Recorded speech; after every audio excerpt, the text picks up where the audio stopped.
موضوع الدرس في تقويم الإنسان وهلاك الإنسان بسبب أعماله السيئة سورة التين تفسير ابن كثير. الحمد لله رب العالمين والصلاة والسلام على أشرف الأنبياء وسيد المرسلين سيدنا محمد وعلى آله وأصحابه أجمعين.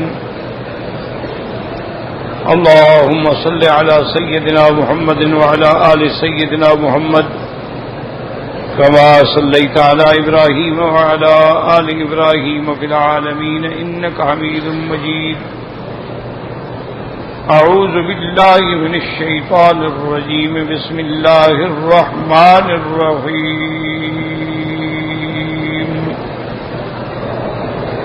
والتين والزيتون وطور سينين وهذا البلد الأمين. لقد خلقنا الإنسان في أحسن تقويم ثم رددناه أسفل سافلين إلا الذين آمنوا وعملوا الصالحات فلهم أجر غير ممنون. فما يكذبك بعد بالدين أليس الله بأحكم الحاكمين. بلا وأنا على ذلك من الشاہدین. اللہ تبارک و تعالیٰ کے کلام مقدس میں ہم نے سب سے پہلے سورۃ الم نشرح پڑھی، جس میں اللہ تبارک و تعالیٰ کے انعامات الہیہ کا خصوصی ذکر ہے. اللہ نے ارشاد فرمایا تھا الم نشرح لک صدرک، کیا ہم نے آپ کا سینہ مبارک نہیں کھولا؟ ووضعنا عنک وزرک، اور کیا ہم نے آپ سے بوجھ نہیں اٹھایا؟ الذی انقض ظہرک، جس بوجھ سے آپ کی کمر سے آوازیں نکلی. ورفعنا لک ذکرک، اور ہم نے اونچا نہیں کیا آپ کے ذکر کو، آپ کی شان کو، آپ کے نام کو. فإن مع العسر یسرا، تحقیق ہر مشقت کے بعد، ہر مشکل کے بعد آسانی ہے. ان مع العسر یسرا، تحقیق ہر مشکل کے بعد آسانی ہے. فإذا فرغت فانصب، جب آپ اپنے امور دنیا سے فارغ ہو جائیں تو اب اپنے رب کی عبادت کے لیے کھڑے ہوں. وإلى ربك فارغب، اب اپنی توجہات کاملہ اپنے رب کی طرف کر لیں. اپنی نیت بھی اور اپنی رغبت بھی اللہ تبارک و تعالیٰ کی طرف کر لیں. اس کے بعد پھر اللہ نے ارشاد فرمایا والتین والزیتون وطور سینین وہذا البلد الامین. یہاں اللہ نے 4 چیزوں کی قسم کھائی ہے. پہلی قسم فرمایا والتین، مجھے قسم ہے انجیر کی، کیونکہ انجیر جو ہے یہ کثیر المنافع ہے، کثیر الفوائد ہے، اس کے بہت بڑے منافع ہیں. اور بعض روایات میں آتا ہے حضور نے فرمایا گویا یہ جنت کا پھل ہے، اور یہ ان پھلوں میں ہے جس کے اندر کوئی گٹھلی نہیں ہوتی، جس کا کوئی چھلکا نہیں ہوتا. یعنی بعض چیزیں ایسی ہیں، اب کھجور کھاتے ہیں اپنے اندر گٹھلی ہے. اسی طرح آپ تربوز ہے، اس کے بعد آپ خربز ہے آپ لیتے ہیں تو اس کے اوپر چھلکا ہے، اندر گودا ہے. اسی طرح آپ بادام لیتے ہیں تو اندر گری ہے اور اوپر اس کی کھال ہے. لیکن تین ایک ایسی چیز ہے جس کی نہ کھال ہے نہ بیج ہے، جو سارے کا سایہ کھایا جاتا ہے. اور تین جو ہے اللہ تبارک و تعالیٰ نے ایسا پھل بنایا ہے کہ جو اگر ایک دفعہ گر جائے تو دوبارہ بھی لگ جاتا ہے، ورنہ اور کوئی پھل نہیں لگتا. والزیتون، اور زیتون جو معروف و مشہور ہے اس کی بھی اللہ تبارک و تعالیٰ نے قسم کھائی. زیتون بھی کثیر المنافع ہے، اس کے اندر بھی اللہ تبارک و تعالیٰ نے بڑے منافع رکھے ہیں انسان کے لیے. وہ ایک کسی یعنی یہ دونوں چیزیں جو ہیں گویا غذا بھی ہیں، فاکہہ بھی ہیں اور دوا بھی ہیں. علماء نے فرمایا ان دونوں میں یہ تینوں صفتیں ہیں، یعنی غذا بھی ہے اور دوا بھی ہے اور اس کے بعد یہ پھل بھی ہے۔ اور بعض علماء فرماتے ہیں کہ والتین والزیتون سے مراد دو شہر ہیں، یعنی اس سے مراد شام اور فلسطین کا شہر ہے۔ اور بعض علماء نے فرمایا کہ والتین والزیتون سے مراد دو پہاڑ ہیں، لیکن سب سے پہلے راجح قول وہی ہے کہ اس سے مراد یہی پھل ہیں، والتین والزیتون۔ اس کے بعد اللہ نے قسم کھائی وطور سینین، اللہ نے قسم کھائی طور سین کی۔ علماء نے فرمایا طور سینین، طور سینا سے مراد وہ پہاڑ ہے جس میں اللہ تعالی نے حضرت موسیٰ علیہ السلام سے کلام فرمائی تھی۔ اللہ تبارک و تعالی نے آپ کو طور سینا پہ بلایا تھا، اس پہاڑ کی بھی اللہ نے قسم کھائی ہے وطور سینین۔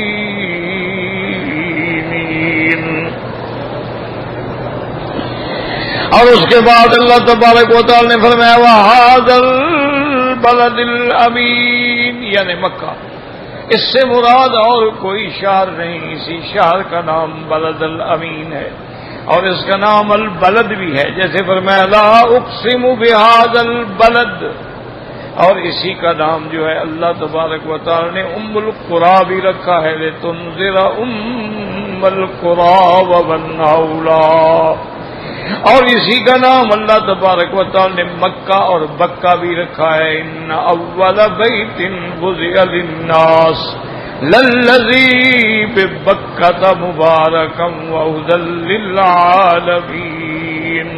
تو ان چار چیزوں کی اللہ تعالی نے قسم کھائی۔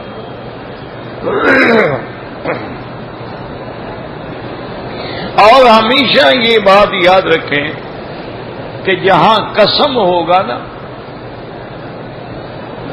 وہاں لازم مقسم علیہ مقسم بے یا جواب القسم بھی، یہ قاعدہ، یہ اصول ہے علماء قواعد کا۔ تو اللہ نے ان چار چیزوں کی قسم کھانے کے بعد، یعنی وہ مقسم علیہ جو ہے، مقسم جواب القسم جو ہے وہ کیا ہے؟ فرمایا لقد خلقنا الانسان فی احسن تقویم۔ اللہ تبارک و تعالی نے فرمایا کہ تحقیق ہم نے پیدا کیا انسان کو بڑی خوش نما پیکر میں۔ تو تخلیق انسان پر اللہ نے قرآن پاک میں کئی مقامات پہ ذکر فرمایا، ہمیشہ یاد رکھیں۔ اور تخلیق انسان کے کئی مراحل ہیں۔ تخلیق انسان کی پہلا مرحلہ جو ہے اس کو کہتے ہیں خلقت ترابیہ، کہ اللہ نے مٹی سے پیدا کیا۔ حضرت آدم علیہ السلام کو اللہ نے مٹی سے پیدا کیا۔ صاف قرآن میں ہے خلقہ من تراب، اللہ نے اس کو مٹی سے پیدا کیا، یعنی مٹی اس کی جزو اعظم ہے۔ یہ نہیں کہ صرف مٹی ہے، مٹی ہے، ہوا ہے، پانی ہے، آگ ہے، اربع عناصر ہیں، لیکن چونکہ جزو اعظم ہے اس کا ذکر کر دیا۔ اس کو کہتے ہیں تخلیق اولا۔ پہلی تخلیق کیا ہے؟ ترابیہ، یاد رکھو، جو مٹی سے اللہ نے پیدا کی۔ دوسری تخلیق جو ہے وہ ہے لحمیہ۔ دوسری تخلیق جو ہے وہ لحمیہ، کیا معنی؟ گوشت سے پیدا کیا، کہ حضرت آدم علیہ السلام کی بائیں پسلی سے سیدہ حوا علیہ السلام کو اللہ نے اس کے بائیں پسلی سے پیدا فرما دیا، تو اب گوشت سے اللہ نے اس کو نکال دیا۔ تو یہ دوسری تخلیق ہو گئی لحمیہ، یاد رکھو۔ پہلی تخلیق ہے ترابیہ، اور دوسری تخلیق کیا ہے؟ لحمیہ۔ اور تیسری تخلیق جو ہے اللہ تبارک و تعالی نے اس کے بعد وہ تخلیق کا تعلق جو ہے وہ نطفہ انسانی سے، کہ پھر اللہ نے آگے جتنی مخلوق پیدا کی ہے وہ توازن و تناسل ہے، یعنی اس میں ذکر و انثى ہے، نر بھی ہے مادہ بھی ہے، ان کے پانی سے اللہ نے مخلوق کو پیدا کیا. تو یہ ہے ایک سلسلہ تخلیق انسان. تو اس کو اگر آدمی غور کرے تو تخلیق کسی ایسی چیز سے نہیں کی گئی جو قابل فخر ہو. اسی لیے تو شیطان مارا گیا نا. اسی لیے شیطان بھائی یہاں جو قریب رکھ دیتے ہیں اس کو ہمیشہ ادھر رکھتے تھے. اب پتہ نہیں کیسے کہ ادھر رکھ دو، ادھر رکھیں، تھوڑا دور رکھیں، بس کوئی پریشانی نہیں ہوگی. جب یہ اس کا مائکروفون اور وہ قریب ہو ایک دوسرے کے تو صاف بات ہے کہ وہ ذریعہ آواز بھی ہوگی تب بھی وہ چیخ مارے گا. اور اس ستون کے بھی یعنی پیچھے رکھیں، بالکل کوئی کسی قسم کا شور نہیں ہوگا، کسی قسم کا شر نہیں ہوگا. وہ تو رکھ کے چلے گئے نا جی، کس کو آپ دیکھ رہے ہیں؟ خام خواہ دیکھ رہے ہیں. ادھر نہیں، ادھر منع ہے. اچھا تو اس کو اور پیچھے کر دو، اور پیچھے کر دو، اس کو تھوڑا اور پیچھے کر دو، اور اس کا رخ تھوڑا سا ادھر کرو، تھوڑا سا ادھر کرو. انشاءاللہ آپ ٹھیک رہے گا انشاءاللہ. تو اب دیکھیں کہ اللہ تبارک و تعالیٰ نے جو انسان کو پیدا فرمایا ہے، اسی لیے ابلیس لعین مارا گیا کہ اس نے کہا یہ تو مٹی کا بنا ہوا ہے، پتلا ہے، اس کو میں سجدہ کروں. اسی لیے اس نے کہا مولا اس سے تو میں بہتر ہوں. خلقتنی من نار، مجھے آپ نے آگ سے پیدا کیا ہے، اور آگ روشن ہونے والی چیز ہے، آگ سے سارا نظام عالم چلے گا، یہ تو مٹی سے پیدا ہوا ہے. وہ اسی وجہ سے مارا گیا. اور اس میں اولیاء اللہ نے لکھا ہے کہ اللہ نے ہمیں ایک سبق دیا ہے، یاد رکھو کہ مٹی جو ہے ایک متوازی چیز ہے، توازو والی چیز ہے. دیکھیں نیچے ہے سب اس کے اوپر چل رہے ہیں، پاؤں سے، جوتے سے، ہر چیز سے چل رہے ہیں. کبھی مٹی نے نہیں کہا کھینچ میرے اوپر نہ چلو. یعنی بچھ جانے والی چیز ہے نا. تو اس میں توازو ہے. اللہ نے اشارہ کیا کہ جو توازو کرے گا میں اسی کو اونچا کروں گا. اگر آگ کی طرح اکڑو گے تو پھر جہنم ہی اس کا ٹھکانہ ہو. اسی لیے قرآن پاک میں موجود ہے یہ آیت مبارک کہ جب قیامت کا وقت ہوگا اللہ فیصلے فرمائیں گے تو اس وقت کافر بعد میں فرمایا ابلیس کہے گا کہ یا لیتنی کنت ترابا، ہائے کاش میں بھی مٹی ہوتا. تو میں اگر مٹی ہوتا تو آج میں بھی تو جنت میں جا رہا ہوتا نا. تو اس لیے ہر چیز میں ایک سبق. دوسرا سبق اللہ تبارک و تعالی نے دیا کہ دیکھو میں نے تمہارے جسم سے تمہاری والدہ بی بی حوا کو پیدا کیا علیہ الصلاۃ والسلام. اور جب اس کو سیدنا آدم کی بائیں پسلی سے اللہ نے نکالا، خدا کی قدرت ہے، دائیں پسلی سے نہیں نکالا، بائیں پسلی سے نکالا. ورنہ اللہ قادر ہے نا دائیں سے نکال لیتے. تو اس کا اشارہ یہ تھا کہ اس کا تعلق جو ہے وہ انسان کے دل سے رہے گا، وہ دل کے قریب سے نکلی ہے. اسی لیے قلوب جو ہے وہ ہمیشہ مائل ہوتے ہیں. مرد کا دل جو ہے وہ عورت کی طرف، عورت کا دل جو ہے وہ مرد کی طرف مائل ہے، کیونکہ اس کا تعلق جو ہے وہ قلب سے ہے. اور اس میں یہ بھی اشارہ فرما دیا حضور پاک نے کہ انہن خلقن من ضلع اعوج، کہ عورتیں جو ہے وہ ایک ٹیڑھی پسلی سے پیدا ہوئی ہیں. اس میں ٹیڑھا پن رہتا ہے، اس کو سیدھا کرنے کی کوشش کرو گے تو ٹوٹ جائے گی. نہ زیادہ سیدھا کرو اور نہ بالکل ڈھیلا چھوڑ دو. وہ جیسے ہمارے ہاں ایک محاورہ ہوتا ہے نا جی، کھلاؤ سونے کا نوالا اور دیکھو شیر کی آنکھ سے. یعنی اس پہ نظر بھی ہو، کنٹرول بھی ہو، لیکن زیادہ کوشش کرو گے تو ٹوٹ جائے گی، طلاق ہو جائے گی، جھگڑا ہو جائے گا، قصہ ختم ہو جائے گا ہمیشہ کے. اللہ وہ بھی نہیں چاہتے. اور تیسری چیز جو اللہ نے انسان کو پیدا کیا ایک حقیر پانی سے، من ماء مہین، ایسا پانی جو حقیر ہے. دیکھو نا آپ انسان ہے، احتلام ہو جائے، نیند نہیں ہے، جب تک کپڑا نہیں دھوئے گا بدبو ہے، ہوا ہے، چین ہی نہیں آ رہا، اس گندے پانی سے پیدا کیا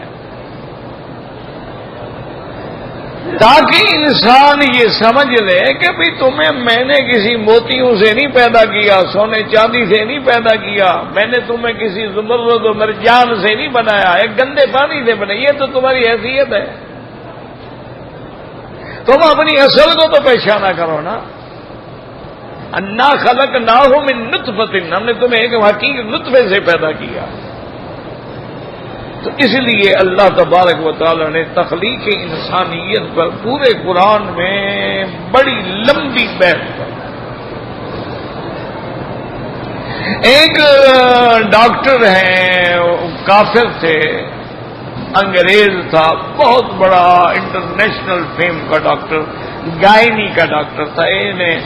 عورتوں کے بچے پیدا ہونے کا جو مرحلہ ہوتا ہے، اس کا وہ معنی، اس پر اس کی کتابیں ہیں، پڑھی جاتی۔ اس نے ایک دن کسی کتاب میں، کسی اخبار میں یہ آیت پڑھی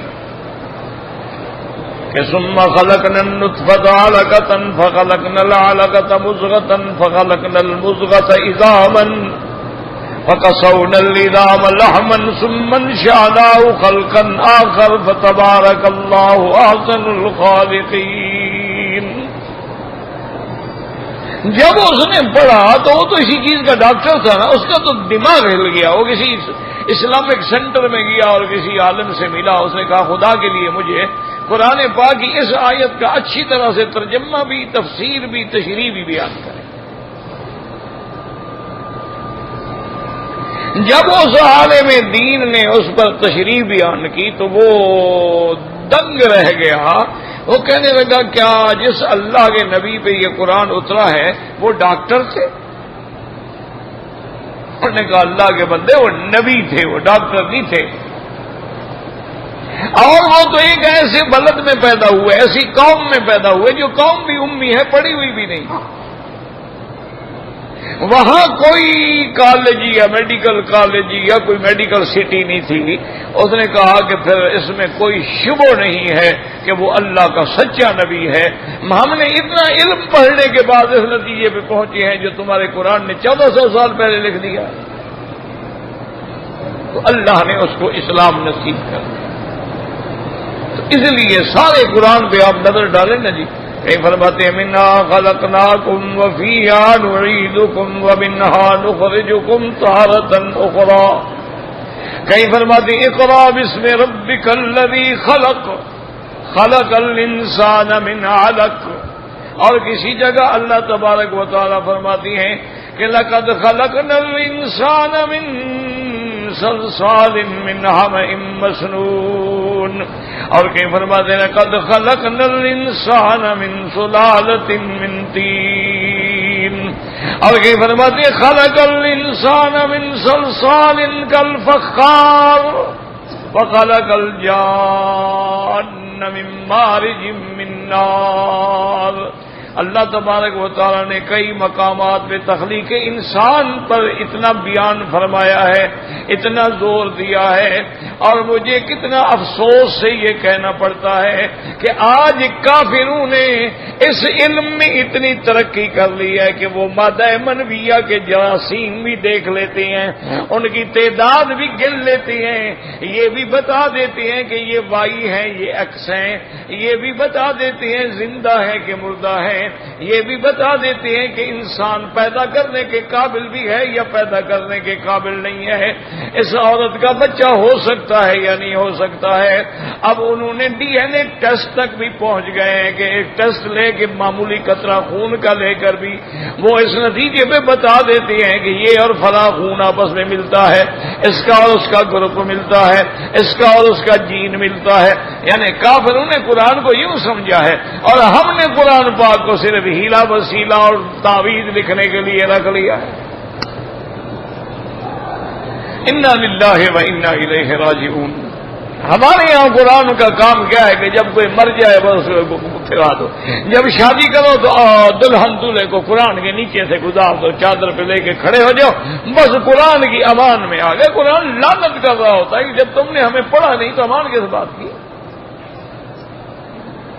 اسی لیے میرے مدنی کی حدیث پاک ہے، حضور نے فرمایا رب قاری القرآن یقرأ القرآن والقرآن یلعنہ، کتنا قرآن پڑھنے والے لوگ ایسے بھی ہیں جن کو قرآن لعنت کرتا ہے۔ صحابہ حیران ہو گئے کہ یا رسول اللہ، قرآن پڑھنے سے تو رحمت آتی ہے، لعنت کیسے آئی؟ آپ نے فرمایا جب قرآن پڑھ رہا ہے کہ لعنت اللہ علی الکاذبین، اللہ نے جھوٹوں پہ لعنت بھیجی ہے، لعنت اللہ علی الظالمین، اللہ نے ظالموں پہ لعنت بھیجی ہے۔ جب وہ جھوٹ بولتا ہے، جب وہ ظلم کرتا ہے تو گویا قرآن اس کو لعنت کر رہا ہے۔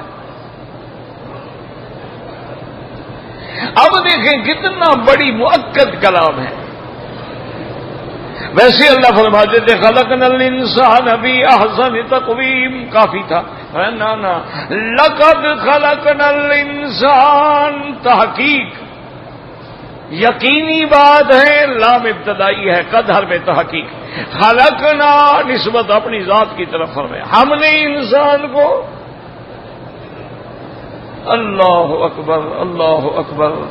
دیکھیں کہ قرآن پاک اور حدیث پاک پہ غور کریں تو یعنی یہ شرف بھی انسان کو ملایا ہے کہ اللہ نے آدم علیہ السلام کو فرمایا خلقتہ بیدی، اب میں نے اپنے ہاتھوں سے بنایا۔ انسان کا مقام دیکھو کتنا اونچا ہے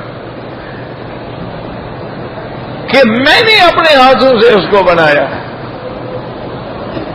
اور یہ بھی فرمایا میں نفخت فیہ من روحی، اس میں نے اپنے روح میں سے پھونکا ہے۔ اس سے بڑا مقام، ورنہ تو اللہ نے ساری مخلوق تو کن سے پیدا فرمائی، حکم دیا ہو گیا ہو گیا۔ اسی طرح جو چیز اللہ اپنے ہاتھوں کی طرف نسبت کریں تو مقصد یہ ہے کہ وہ بڑی عظیم الشان ہوگی نا، جس کو اللہ نے اپنے ہاتھوں سے بنایا ہو۔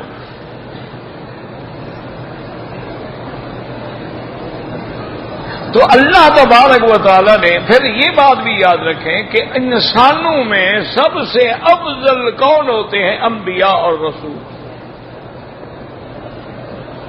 سب سے شان والا درجہ کس کا ہے؟ اللہ کے رسولوں کا، اللہ کے نبیوں کا۔ اس کے بعد صدیقین ہیں، صحابہ ہیں، تابعین ہیں، مجتہدین ہیں، ائمہ ہیں، فقہاء ہیں، محدثین ہیں، لیکن سب سے اعلیٰ مرتبہ جو ہے وہ انبیاء کا ہے۔ اور اللہ نے کوئی نبی ما سوا انسانوں میں سے کسی کو نہیں بنایا۔ اللہ نے جنات بھی تو پیدا کیے ہیں لیکن جنوں میں کوئی نبی نہیں آیا۔ اللہ نے ملائکہ بھی تو پیدا کیے ہیں نا، جو ہر وقت گناہوں سے بھی پاک ہیں، تسبیح تقدیس میں ہے، لیکن نبی بنا کے زمین پہ نہیں بھیجا۔ اگر جبریل علیہ السلام رسول ہے تو اللہ اور نبی کے درمیان میں امت کے لیے نہیں، اس کی کوئی امت نہیں۔ یہ شرف بھی اللہ نے انسان کو بخشا ہے۔ وما ارسلنا قبلک من رسول، اسی طرح فرماتے وما ارسلنا من قبلک الا رجالا نوحی الیہم، میرا مدنی آپ سے بھی پہلے ہم نے جتنے نبی رسول بھیجے ہیں سب انسان تھے اور مرد تھے، کوئی عورت بھی نہیں بھیجی۔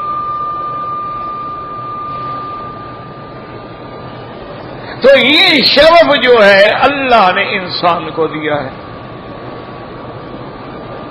اور یہ بھی اللہ نے فرما دیا کہ میں نے جو کچھ کائنات میں چیزیں پیدا کی سب تیرے لیے ہیں۔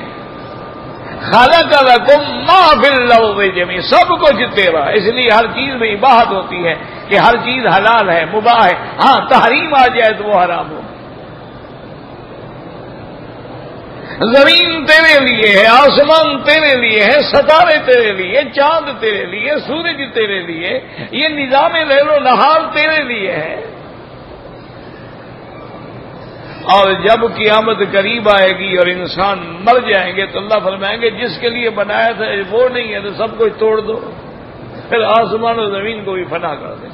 بھائی رہنے والا تو رہا نہیں، اب کیا ضرورت ہے مکان کی؟ هو الذی خلق لکم ما فی الارض جميعا، جو کچھ زمین میں ہے تیرے لیے۔ اب دنیا کے پھل ہیں تیرے لیے ہیں، دنیا میں پہاڑ ہیں تیرے لیے ہیں، دریا ہیں تیرے لیے ہیں، سمندر ہیں تیرے لیے، آسمان اور جو سورج کی گردش ہے تیرے لیے ہے، ستارے نکل رہے ہیں تیرے لیے، اور اللہ نے فرمایا کہ سب کچھ میں نے تیرے لیے بنایا اور تجھے میں نے اپنے لیے بنایا کہ وما خلقت الجن والانس الا لیعبدون، تجھے اس لیے بنایا ہے کہ تم میری عبادت کرو، تم میری الوہیت کا اقرار کرو، تم میری ربوبیت کا اقرار کرو۔ تو اتنا بڑے شرف کے بعد یاد رکھیں یہاں ایک اور اسلوب ہے، یہاں اور بات ہے، یہاں فرماتے ہیں لقد خلقنا الانسان فی احسن تقویم۔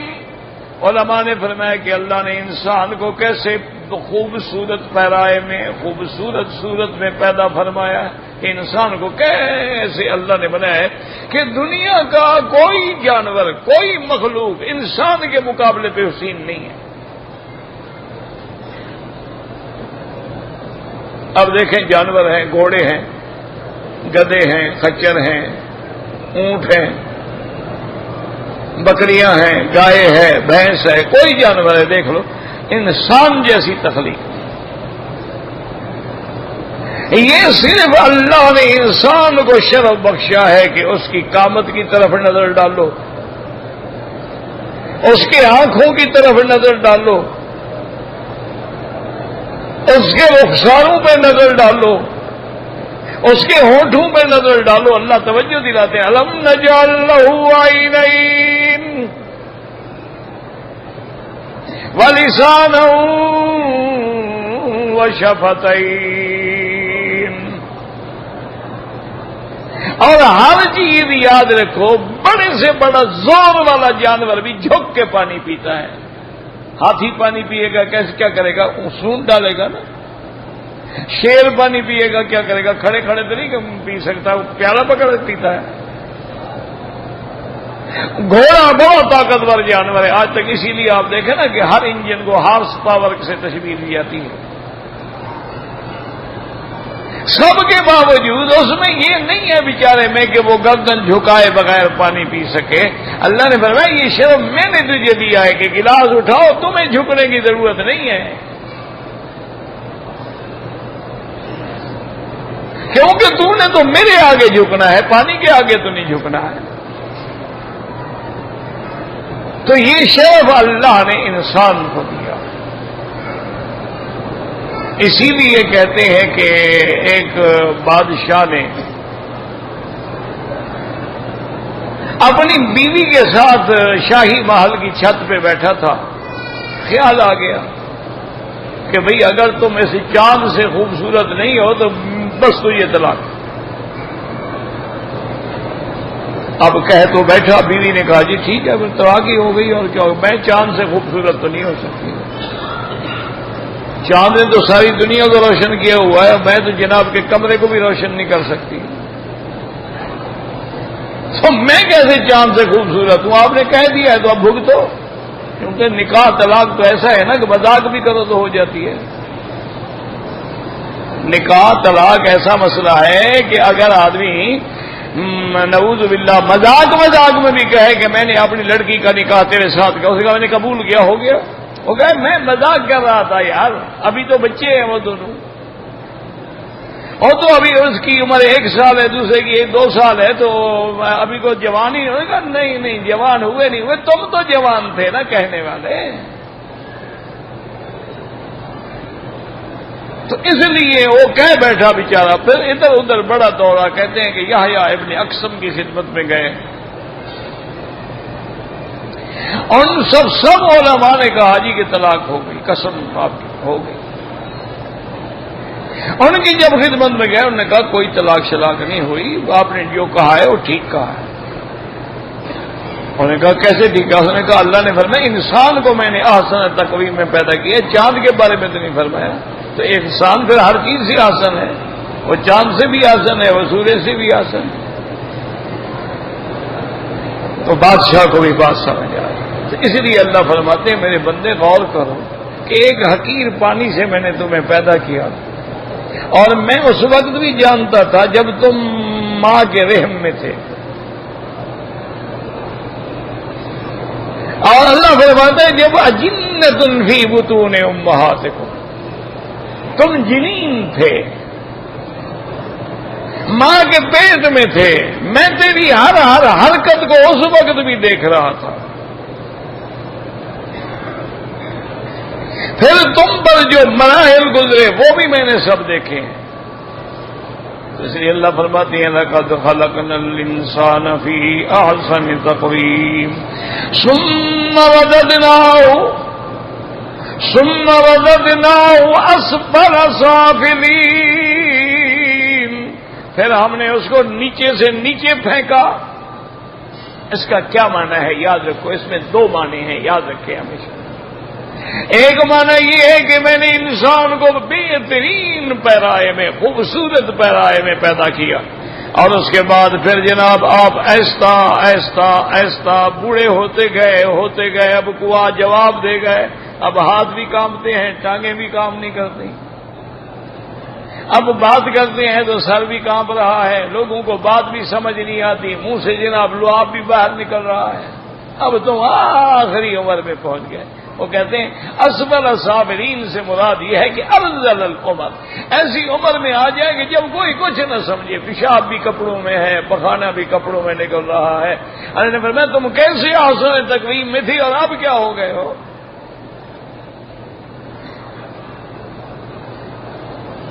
کہ تمہارے اندر کے پہلے کیسے تم کو ہم نے بچپنے میں پھر شباب دیا، جوانی دی، قوت دی۔ اللہ الذی خلقکم من ضعف ثم جعل من بعد ضعف قوة ثم جعل من بعد قوة ضعفا وشیبا۔ اللہ نے فرمایا دیکھو میں نے تمہیں کیسے طاقت دی، کیسے کمزور بچہ پیدا ہوتا ہے، پھر طاقت دی، جوان ہو گیا، پھر جوانی کے بعد بڑھاپا آ گیا، پھر لوٹ گیا، اور پھر اس کے بعد اس مقام پہ آ گیا جو ارذل العمر ہے، جس سے اللہ کے نبی نے پناہ مانگی ہے۔ اللہ ارذل العمر سے بھی پناہ تھا کہ آدمی محتاج ہو، کھانا نہیں کھا سکتا، حمام تک نہیں جا سکتا، پڑا ہے تو پڑا ہے، اپنی کرمٹ بھی نہیں بدل سکتا، اپنا لباس بھی نہیں بدل سکتا، تو ایسی عمر سے بھی اللہ کے نبی نے پناہ مانگی ہے کہ اللہ کسی کا محتاج نہ کرے اور ذلیل نہ کرے۔ ایک ترجمہ تو مفسرین نے یہ فرمایا، اور دوسرے مفسرین نے فرمایا کہ ثم رددناہ اسفل سافلین، کیونکہ آگے ہے الا الذین آمنوا، ہم نے انسان کو بڑے خوبصورت پیرائے میں پیدا کیا، ہم نے انسان کو بڑے عقل دیا، حواس خمسہ سے نوازا، لیکن جب اس نے میری نافرمانی کی، میرے پیغمبروں کو جھٹلایا، قیامت کا انکار کیا، پھر ہم نے بھی اس کو جہنم کے نچلے طبقے میں پھینک دیا۔ جب وہ کافر ہو گیا تو پھر سجین میں اس کا نام عمل چلا گیا، اور اس کے بعد انجام اس کا کیا ہوا کہ جہنم کے کئی درکات ہیں، ان المنافقین فی الدرک الاسفل من النار، کیونکہ علماء فرماتے ہیں کہ اللہ نے اس کے بعد فرمایا الا الذین آمنوا وعملوا الصالحات فلہم اجر غیر ممنون، مگر جو لوگ ایمان لے آئے، عمل صالح کیا۔ اس لیے یاد رکھو کہ قرآن پاک میں جہاں ایمان کا ذکر ہے وہاں اعمال صالحہ کا بھی ذکر ہے۔ یہ نہیں کہ صرف کلمہ پڑھتے رہو، نہ نماز ہے، نہ روزہ ہے، نہ حج ہے، نہ زکوٰۃ ہے، نہ صدقات ہے، نہ خیرات ہے، تو پھر زبانی کلامی کلمہ ہوا نا۔ تو کلمی اور ایمان کامل کی نشانی کیا ہے کہ تصدیق بالقلب و اقرار باللسان و عمل بالارکان، کہ تیرے دل کے اندر بھی ایمان ہو اور تیری زبان پہ بھی شہادت ہو اور تیرے اعضاء بھی گواہی دے کہ یہ مسلمان ہے، اللہ کی اطاعت اور فرما برداری کے اندر لگے رہیں۔ ایسے فرمایا الا الذین آمنوا وعملوا الصالحات فلہم اجر غیر ممنون۔ یاد رکھو اس کے بھی دو ترجمے ہیں۔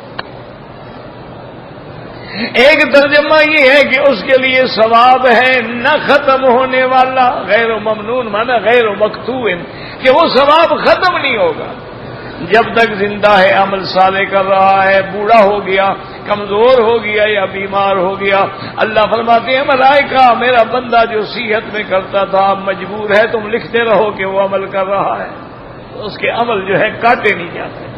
اور اسی طرح وہ مر گیا، اس کے عمل جو ہے پیچھے جاری ہیں، اولادیں دعا کر رہی ہیں، کسی کو علم پڑھا گیا، کتابیں لکھ گیا، مسجد بنا گیا، صدقات کر گیا، خیرات کر دی، عمل چل رہا ہے۔ اور پھر جنت میں جانے کے بعد جو نعمتیں ملیں گی وہ تو کبھی ختم نہیں ہوں گی۔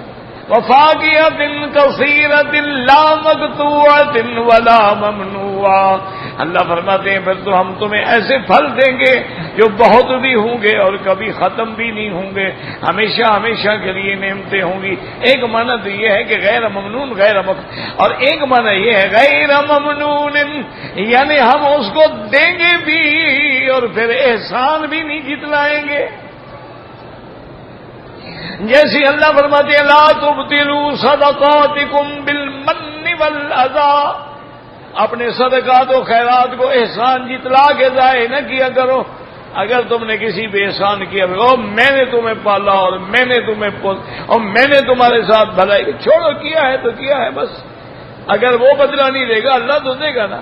اس لیے کہتی ہیں اللہ فرماتی ہیں میں سب کچھ دے کر بھی احسان نہیں کروں گا، اس لیے فرماتی ہیں جزام بما کانوا یعملون، یہ جو میں نے دیا ہے تیرے عمل کا بدلہ ہے، حالانکہ ہمارے عمل کی کیا حیثیت ہے، ساری زندگی بھی عمل کریں تو اللہ کی ایک نعمت کا بھی شکر ادا نہیں ہو سکتا، یہ بھی کرم ہے نا، فرمانے تیرے عمل کا بدلہ ہے، تم نے جو اچھے عمل کیے۔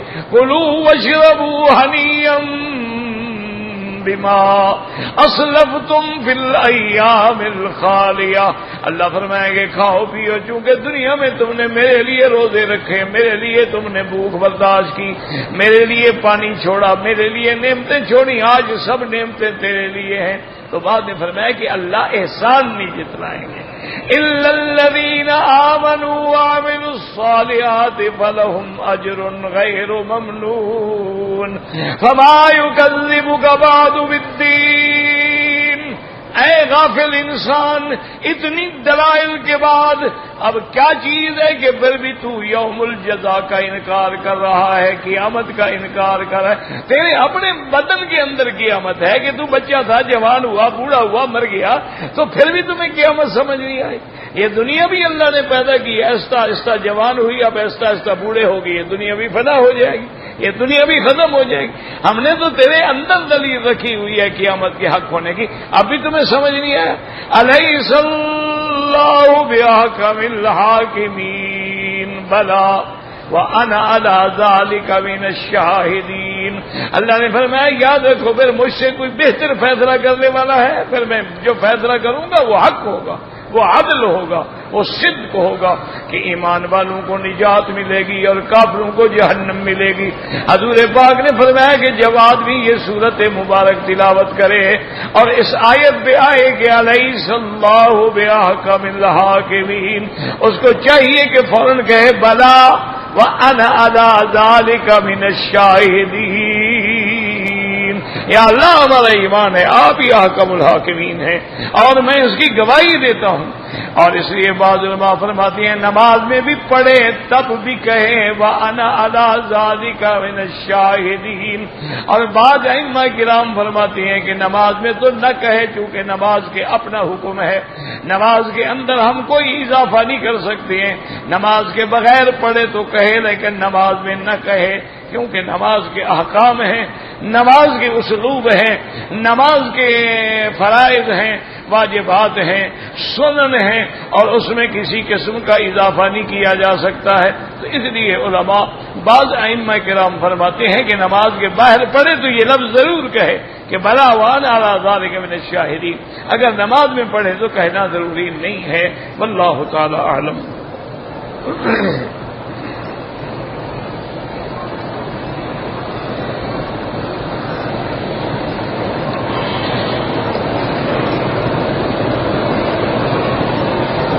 کہتے جی کہ اگر کوئی آدمی بے نماز ہے، اس کے ساتھ کھانا پینا جو ہے، بھی کھانا پینا تو کافروں کے ساتھ بیٹھ کے بھی جائز ہے، کھانے کا کیا ہے، لیکن بہتر یہ ہوتا ہے کہ ایسے لوگوں سے تعلق نہ رکھو اس کو نصیحت کرو، ہدایت کرو، بار بار کرو، لیکن جب یقین ہو جائے کہ یہ پھر بھی نماز نہیں پڑھتا ہے تو اپنے آپ کو جدا کر لو۔ اس کی وجہ یہ ہے کہ برائی کا اثر جلدی آتا ہے اور نیکی کا اثر دیر سے ہو۔ کہیں ایسا نہ ہو کہ تم بھی بے نماز ہو جاؤ، ایسے لوگوں سے تعلق نہ رکھیں۔ اگر آدمی کو زخم لگ گیا ہے اور اس کے اوپر پٹی جو باندھی گئی ہے وہ ایسی ہے جس میں پانی داخل نہیں ہو سکتا، کیونکہ ورنہ زخم کو نقصان ہوگا، تو اوپر مسح کر لے، بس کوئی بات نہیں۔ اس کا وضو بھی ٹھیک ہے، غسل بھی ٹھیک ہے، ہر چیز ٹھیک ہے۔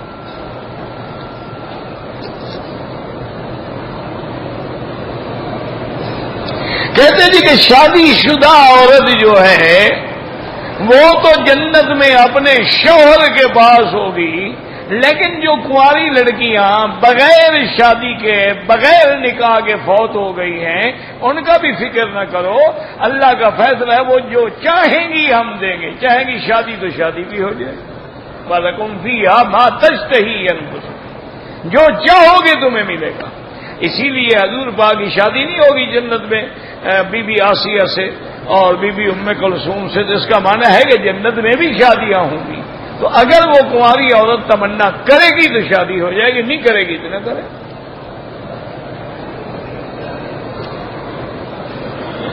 جو مسلمان خودکشی کرتا ہے حرام ہے، گویا اللہ کی تقدیر کا انکار ہے، لیکن علماء نے کہا کہ گناہ گار تو ہے، کافر نہیں ہے، اللہ قادر ہے کہ اس کو بخش دے۔ ان اللہ لا یغفر ان یشرک بہ ویغفر ما دون ذلک لمن یشاء، باقی ہر گناہ جو ہے وہ قابل معافی ہے، تو اس کے لیے اللہ سے معافی مانگیں۔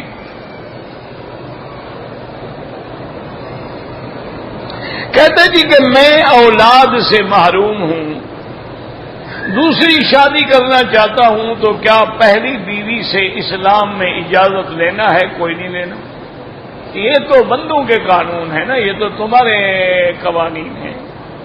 اسلام دلنے سے اسلام نے آپ کو 4 کی اجازت دی ہے کہ فَانكِحُوا مَا طَابَ لَكُم مِّنَ النِّسَاءِ مَثْنَىٰ وَثُلَاثَ وَرُبَاعَ، اور آگے فرما دیا وَإِنْ خِفْتُمْ أَلَّا تَعْدِلُوا فَوَاحِدَةً، اگر تم ڈرو کہ عدل نہیں کر سکو گے پھر ایک ہے، عدل کر سکو 2 رکھو، 3 رکھو، 4 رکھو، پہلی بیوی سے اجازت لینے کا کوئی تعلق۔ اور دوسری بات یہ بھی سمجھ لو، دنیا میں ایسی کوئی بے وقوف عورت بھی ہے جو اجازت دے گی آپ۔ تیسری بات یہ سمجھو، تم اولاد کے لیے دوسری شادی کرنا چاہتے ہو تو پہلے اپنا ٹیسٹ کراؤ، تم اولاد پیدا کرنے کے قابل بھی ہوگے نہیں۔ اگر تمہارے اندر اولاد پیدا کرنے والا جرسومہ ہی اللہ نے نہیں رکھا تو 10 شادیاں کرو، اولاد نہیں ہوگی۔ پھر بلا وجہ شادی کرنے کا کیا معنی ہے؟ آج کل میڈیکل سائنس نے بڑی ترقی کر لی ہے، آپ چلے جائیں تو آپ کے وہ ٹیسٹ کریں گے، اس کے بعد بتا دیں گے بھی تم اولاد کرنے کے قابل، اس کا معنی ہے بیوی میں نقص ہے۔ پھر دیکھو بیوی قابل علاج ہے، علاج کراؤ، نہیں ہے دوسری شادی کر لو۔ اور اگر تم خود بچہ کو پیدا کرنے کی صلاحیت نہیں رکھتے ہو تو 2 کرو گے یا 4 کرو گے، کیا فائدہ ہو جائے گا؟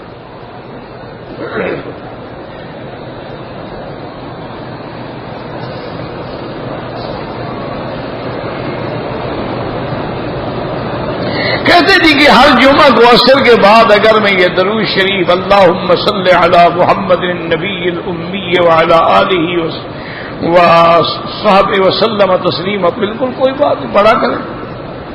درود پڑھنے میں کیا مسئلہ پوچھنا ہے بھائی، جتنا مرضی ہے پڑھو۔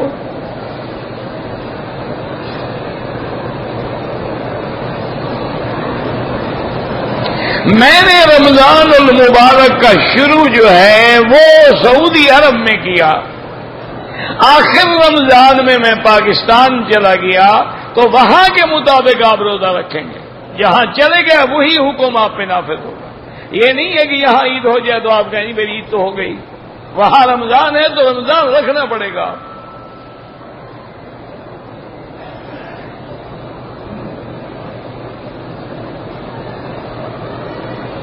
کہتے جی کہ میں یہاں تجارت کرتا ہوں، ہر سال حج کے بعد میں زکوٰۃ دیتا ہوں، حساب کرتا ہوں، لیکن میں شعبان سے رمضان سے دینا شروع کر دیتا ہوں، تھوڑا تھوڑا، کوئی بات نہیں، دیتے رہے۔ بلکہ کوشش کرو کہ تم حساب اپنا رمضان کر لو، کیونکہ رمضان میں 70 گنا ثواب زیادہ ملتا ہے۔ تو اپنا 70 لاکھ کا نقصان کیوں کرتے ہو؟ تم تو تاجر آدمی ہو، یہاں 1 کا لاکھ ملے گا، رمضان ہوگا 70 لاکھ ہو جائے گا۔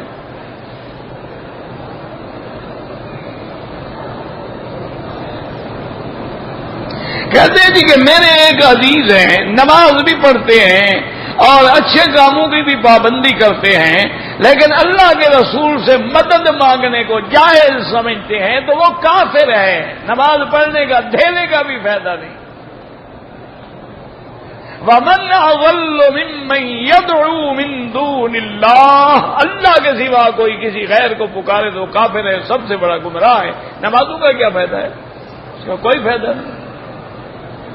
غیر اللہ سے مدد مانگنا، نبی سے مانگے، ولی سے مانگے، فرشتے سے مانگے، وہ شرک ہے۔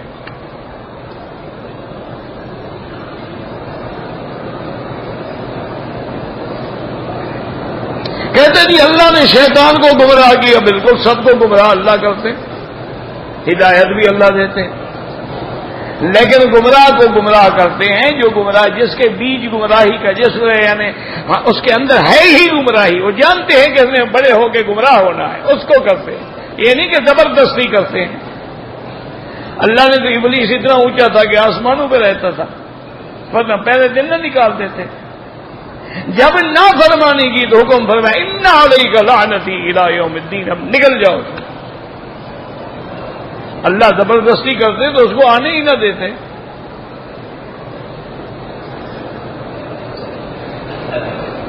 کہتے کہ جی جو لوگ غیر ملک میں جاتے ہیں تعلیم حاصل کرنے کے لیے 3-3 4-4 سال 5-5 سال رہتے ہیں، وہاں نکاح کر لیتے ہیں اور آتے ہوئے طلاق دے دیتے ہیں، بہرحال نکاح کے وقت طلاق کی نیت نہ کرو۔ اگر نکاح کے وقت ارادہ یہی ہے کہ میں طلاق دے دوں گا، پھر نکاح نہیں ہو۔ لیکن بہتر یہ ہے کہ ایسے مسائل کے لیے دارالافتاء سے رجوع کریں۔ کھانا کھاتے ہوئے باتیں کر سکتے ہیں، ہاں جی کر سکتے ہیں، کیوں نہیں کر سکتے؟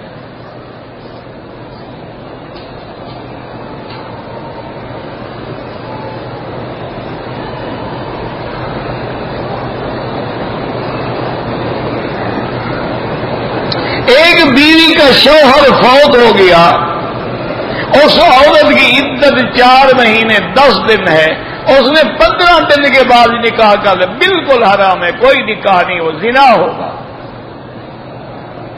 یہ تو قرآن کا حکم ہے، 4 اشہر و عشرا۔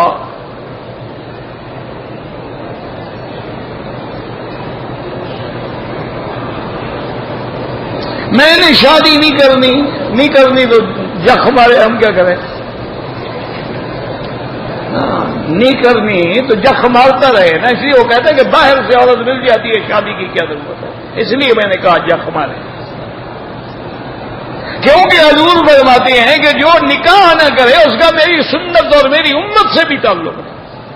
النکاح من سنتی فمن رغب عن سنتی فلیس منی، جو نبی کا نہ رہا تو پھر جخ ہی مارے نا۔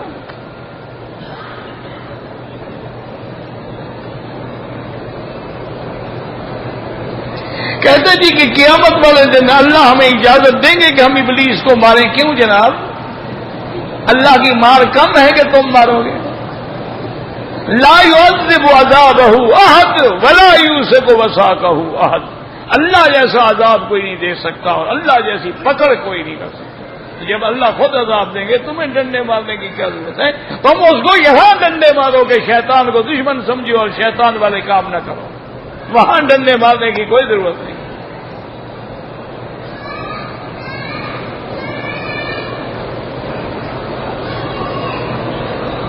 احناف کے نزدیک 2 گواہوں کے سامنے نکاح ہو جاتا ہے، نہیں ہوتا ہے، ولی ضروری ہے۔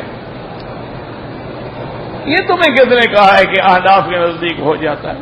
وہ تو مسئلہ ہے کہ اگر کوئی ایسا واقعہ پیش آ جائے تو کیا اس پر حد زنا جاری ہوگی یا نہیں ہوگی، وہ تو مسئلہ ہی الگ ہے، تم نہ سمجھو تو ہم کیا کریں۔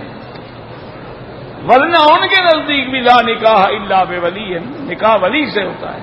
لیکن اب حالات ایسے ہیں کہ ایک عورت نے کر لیا، اب کیا اس پر زنا کی حد جاری کریں گے؟ وہ کہتے ہیں زنا کی حد نہیں کریں کیونکہ نکاح تو کیا ہے نا اس نے، گو گناہ کیا ہے اس نے کہ بغیر ولی کے نکاح کیا، لیکن نکاح تو کیا ہے، یہ عقد ہے۔ وہ کہتے ہیں بے شرع عقد تو ہو گیا نا۔ بہرحال تم بغیر ولی کے نہ کیا کرو۔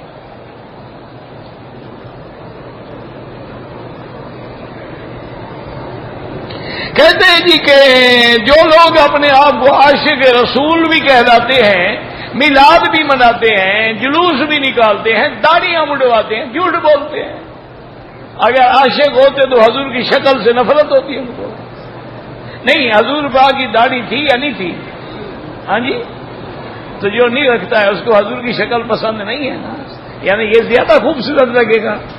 یعنی اگر داڑھی جمال نہیں ہے تو اللہ اپنے نبی کو داڑھی نہ دیتے، جمال تو ہے ہی داڑھی میں۔ ویسے تم ایک بات مجھے بتاؤ، تم زیادہ پڑھے لکھے سمجھدار لوگ ہو، جو لوگ خسرے ہوتے ہیں نا مرد، ان کی داڑھی ہوتی ہے؟ ہاں جی، نہیں ہوتی؟ نہیں، غور کر لو، عورت کی داڑھی ہوتی ہے؟ تم خسرا بننا چاہتے ہو یا عورت بننا چاہتے ہو؟ داڑھی تو ہے ہی مرد کی علامت، داڑھی نہیں تو مرد کیسا ہے؟ اسی لیے تو اللہ نے ہجڑے کو کوئی داڑھی نہیں ہوتی۔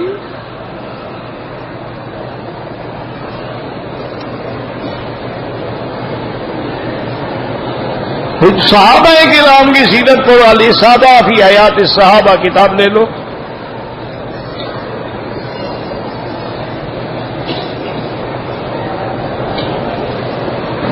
ایک آدمی سے گناہ نہیں چھوٹتا تھا، قسم کھائی، توڑ ڈالی، توبہ کرو اور کوشش کرو گناہ چھوڑنے کی، اور گناہ نہیں چھوڑے گا جب تک صحبت نہیں بدلو گے۔ اچھے لوگوں میں چلے جاؤ، گناہ چھوٹ جائے۔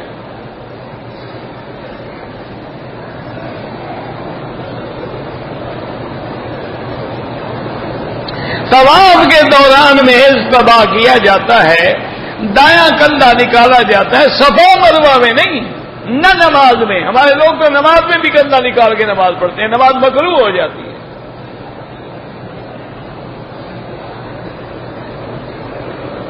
جو ایک نماز چھوڑ دے وہ کافر ہو جاتا ہے۔ امام احمد ابن حنبل رحمۃ اللہ علیہ کے نزدیک کافر ہو جاتا ہے۔ باقی ائمہ فرماتے ہیں فاسق و فاجر ہے، اور اس نے ایسا گناہ کیا ہے جو ایک دن اس کو کفر تک لے جائے گا۔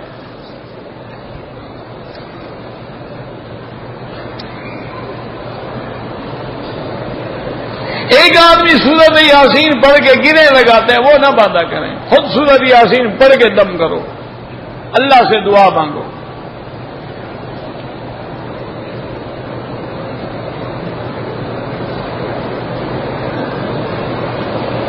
کہتے جی کہ ہمارا کام ایسا ہے کہ ہم رنگ کرتے ہیں تو رنگ ہاتھوں کو لگ جاتا ہے، ہم اس کو دھوتے ہیں پیٹرول سے، لیکن پھر بھی کچھ نہ کچھ اثر باقی ہوتا ہے، کوئی بات نہیں۔ جمعہ سے پہلے 4 سنتیں پڑھنا سنت ہے، بعد میں بھی 4 سنت ہے، بدعت نہیں ہے۔ بھائی جمعہ اور ظہر کا کیا فرق ہے؟ ظہر میں 4 رکعتیں ہوتی ہیں، جمعہ میں 2 رکعتوں کے بجائے خطبہ آ گیا، بات تو وہی ہے۔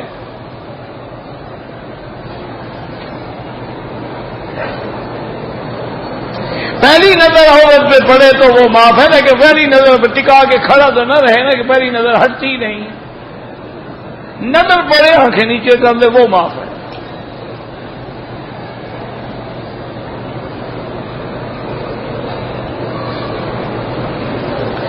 ٹی وی پر ایک چینل اسلامی ہے، دعوت اسلامی کے نام سے، اگر اس میں اسلام کی بات ہے، تقریر ہے، قرآن ہے، درس ہے، کوئی حرج نہیں۔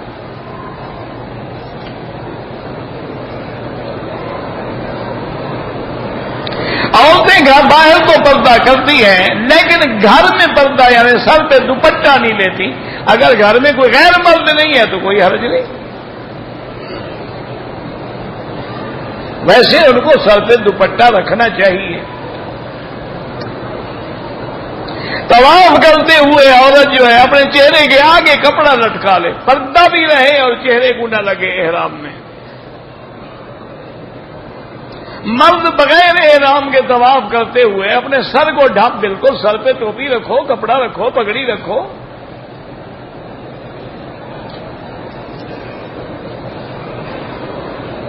میری بیوی کے دانت چاکلیٹ کھانے سے خراب ہو گئے ہیں تو اس کو میں کیا کروں؟ ڈاکٹر کے پاس لے جاؤ، کسی ڈاکٹر کے پاس لے جاؤ نا میرا بھائی، وہ صفائی کریں گے یا نکال کے اور لگا دیں گے.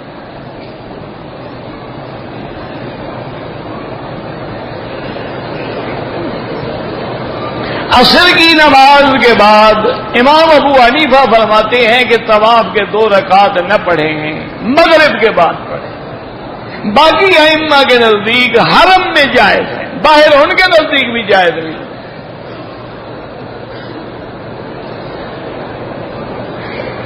اگر میں نے طواف مکمل کر لیا 2 رکعت مغرب کے بعد پڑھ لو.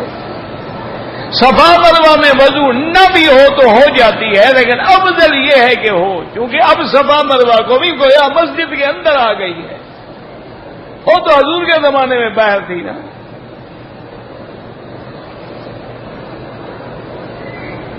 ہر سوموار اور جمعرات کا روزہ رکھنا سنت ہے. 15 شعبان کے بعد ہر مہینے میں یہ 3 دن سنت ہیں، 13، 14، 15.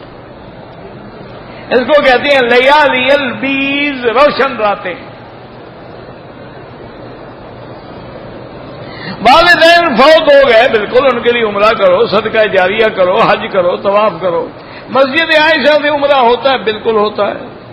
رکن یمانی پر حضور پاک نے ہاتھ لگایا ہے. اگر قرآن ہاتھ سے چھوٹ جائے تو وزن کر کے خیرات کوئی نہیں، اللہ جانتے ہیں تم نے پھینکا تو نہیں ہے نا، چھوٹ گیا تو چھوٹ گیا، قدرت کی بات ہے. تم نے آمدن تو نہیں پھینکا.